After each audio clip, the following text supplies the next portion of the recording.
अब बात करेंगे सिल्ली के मारदू गांव से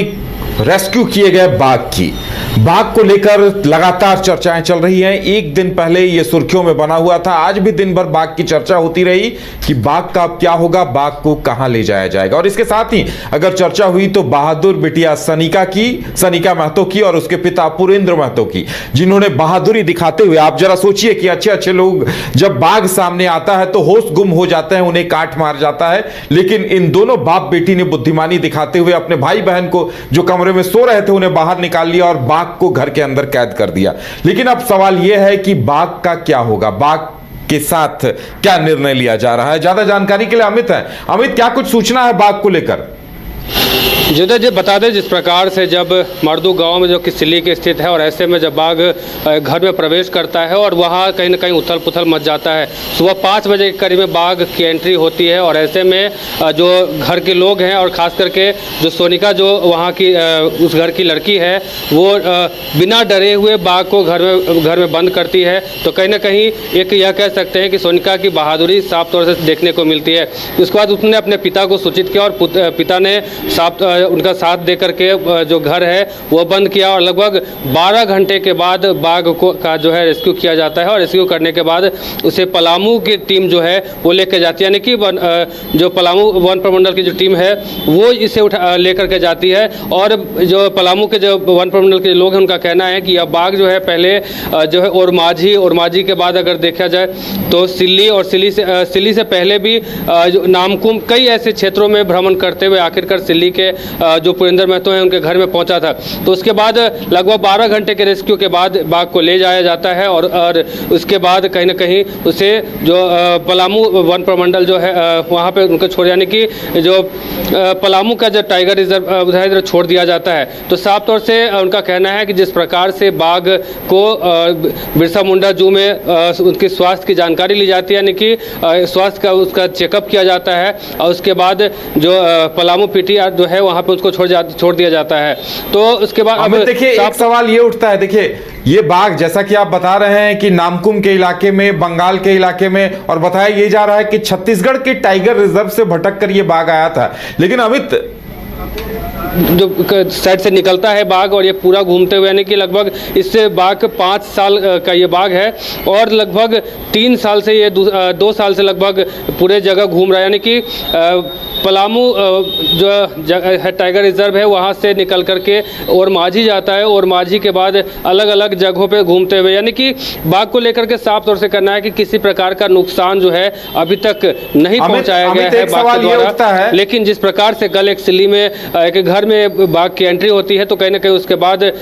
लोगों में दहशत है। लगभग 10,000 लोग जो है वहाँ एकत्रित हो जाते हैं। लगातार जो टीम है उनको सूचना दिया जाता है। उसके बाद लगभग कई घंटों के इंतजार के बाद जो पलामू टाइगर रिजर्व के लोग हैं वह पहुंचते हैं और उसके बाद उन्हें पकड़ करके वापस पलामू ले जाते हैं और फिर से एक बार जो पलामू टाइगर रिजर्व है उनको वहां पे छोड़ दिया जाता है, यानी बाघ को छोड़ दिया जाता है। तो इसके ध्यान ये भी रखा जाता है कि चारों साइड से जो है बाघ को सुरक्षित यहाँ से ले जा करके जू में उसकी स्वास्थ्य की जो है जानकारी दी जाती है, यानी कि स्वास्थ्य का चेकअप किया जाता है। उसके बाद उसको परमाणु जो टाइगर रिजर्व है वहाँ छोड़ दिया जाता है। यानी कि हमारी आवाज मिल पा रही है क्या अमित? देखिए इस बाघ को लेकर कहा जा रहा था कि वो नामकुम के इलाके में देखा गया था, चांडिल के इलाके में देखा गया था, लेकिन बाघ ने किसी को नुकसान नहीं पहुंचाया था, ये बड़ी बात थी। और देखिए बाघ एक घर में आता है, एक बच्ची के पीछे आता है और घर में घुस जाता है, यानी बाघ कहीं ना कहीं पीपल फ्रेंडली हो गया था। बाघ आदमखोर नहीं था और बाघ को आदत सी हो गई है कि गांव में घूमने की या फिर आबादी वाले इलाकों में जाने की। ये और देखिए ये बड़ी बात है। ऐसे में अगर बाघ को फिर किसी टाइगर रिजर्व में या फिर जंगल में ले जाकर छोड़ दिया जाता है तो बाघ फिर आबादी की तरफ गांव की ओर आ सकता है। इसमें विशेषज्ञ ज्यादा जानकारी देंगे। तो अमित, ये भी एक बड़ा सवाल है कि बाघ आखिर आबादी के आसपास बार बार क्यों आ रहा था, लेकिन ये भी सोचने वाली बात है कि बाघ ने किसी को नुकसान नहीं पहुंचाया है। जी उधर जिस प्रकार से लगभग 12 घंटे तक जो टाइगर है यानी कि जो बाघ है वो घर में रहता है, उससे पहले भी जो लड़की जो सोनिका महतो थी उसका भी कहना था कि बाघ मेरे पीछे पीछे लगभग 10-15 मीटर वो चला है, यानी कि 10-15 मीटर यानी कह सकते हैं कि लगभग जो बाहर से घर तक की एंट्री जो होती है बाघ का साथ में होता है, लेकिन बाघ किसी भी प्रकार का जो हानि है तो वो नहीं पहुंचा। हालांकि बाघ अगर चाहता तो कहीं ना कहीं नुकसान पहुंचा सकता था, लेकिन किसी भी प्रकार का नुकसान नहीं पहुंचाया गया। वहां के जो लोग हैं उनका कहना था कि बाघ बार बार दहाड़ रहा था लेकिन किसी भी प्रकार का नुकसान नहीं पहुंचाया था। हालांकि जब उसे घर में बंद कर दिया जाता है तो कहीं ना कहीं जो मेज है या घर में जो चदरे का बक्सा पड़ा रहता है उन सब चीज़ों को उस पर पंजे का निशान देखा जाता है, उस पर कहीं ना कहीं जो कपड़ा है घर में या तमाम ऐसी चीज़ें हैं जिस पे पंजे का साफ तौर से देखा कि कपड़ा भी फटा हुआ था, यानी घर में जो पहनने के लिए जो आम लोगों के पहनने के लिए कपड़ा रखा हुआ था वो भी फटा हुआ था। तो कह सकते हैं कि जो बाघ है वो घर में तो काफ़ी नुकसान पहुंचाया है लेकिन किसी प्रकार के जो आदमी को नुकसान वो बाघ नहीं पहुंचाया है। ऐसे में साफ तौर से कह सकते हैं कि वो बाघ जो था वो आदमखोर नहीं था और ऐसे में वो बाघ पीपुल फ्रेंडली था, यानी कि लोगों के बीच रहने वाला बाघ था, किसी प्रकार का नुकसान नहीं पहुंचाया था। हालांकि जो पलामू जो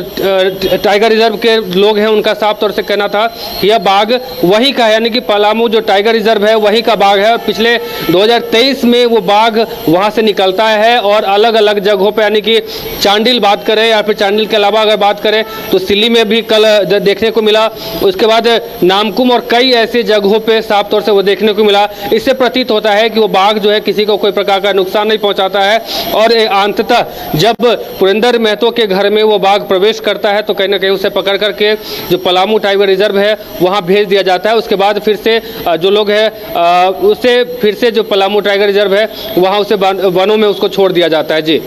चलिए अमित, अब देखने वाली बात यह होगी कि बाघ को लेकर क्या निर्णय लिया जाता है। बताया जा रहा है कि स्वास्थ्य परीक्षण, डीएनए जांच भी की जा रही है और जो बाघ के पंजे के निशान नामकुम और कई इलाकों में पाए गए थे उनके साथ भी पंजों के निशान को मिलाया जा रहा है कि क्या ये वही बाघ है या कोई बाघ दूसरा बाघ है। लेकिन एक बड़ी बात है कि रेस्क्यू टीम ने, चाहे वो बेतला टाइगर रिजर्व की टीम या फिर बिरसा जैविक उद्यान की टीम हो, एक सफल रेस्क्यू किया है बाघ का और ये तारीफ के काबिल है।